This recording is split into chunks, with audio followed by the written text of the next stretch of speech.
दोस्तों, ये जो आदमी है ना डोनाल्ड ट्रंप, ये अब पूरी तरीके से हिल गया है। जबकि अपने पहले टर्म में आया था ना, तो मैं इसकी एक्टिविटीज़ देखता था।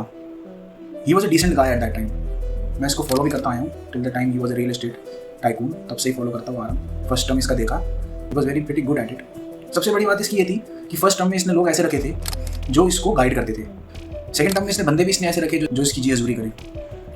इसको हमेशा यही बोले Donald Trump is always right, but now I am totally convince, नहीं, ये आदमी पूरी तरीके से हिल गया। अब आप ये खबर देखिए, 3 दिन पहले इसने ही आस्क्ड हिज एलाइज, जिसके आपके पास नाम भी आ रहे होंगे, China, Britain, France, Japan and south Korea. He asked these countries कि मैं स्टेट ऑफ हार्मोस को क्लियर करने जा रहा हूँ, तो आप अपने वॉरशिप्स भेजिए and help me in doing that.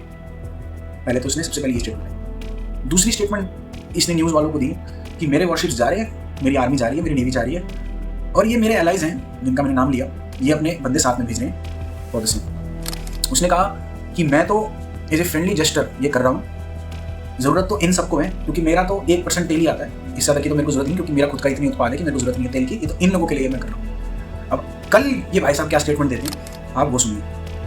I am demanding that these countries come in and protect their own territory because it is in their own territory. भाई साहब पहले तो हेल्प सीख कर रहे थे, अब ये डिमांड करने पे आ रहे हैं। अब ये बंदा डिमांड कर रहा है कि मेरे साथ तुम आओ और स्टेट ऑफ हार्मोस को क्लियर कराओ, क्योंकि ये तुम्हारी खुद की टेरिटरी है और मुझे इससे कुछ नहीं चाहिए, ये तो तुम्हारे लिए है। दोस्तों, ये युद्ध डोनाल्ड ट्रंप की वो वल्नरेबिलिटी दिखा रहा है जो आज तक किसी ने नहीं देखी। He does not know how to come out of this war, he is totally stuck in it. वो फंस चुका है इस वॉर में और ये वो बात जानता है। अब धीरे धीरे उसकी एक्टिविटी से ये पता लग रहा है that yes, he knows that he stuck in this war and he does not know how to come out of it. ये इसके दिमाग में वही घूम रहा है जो रशिया और यूक्रेन के वॉर में हो रहा है। इसके दिमाग में वही घूम रहा है कि ऐसा ना हो यूएसए भी इतनी प्रोलॉन्ग वॉर में फंस जाए ईरान के साथ, because Iran is acting very smartly but US doesn't even know what are the objective of this war for them.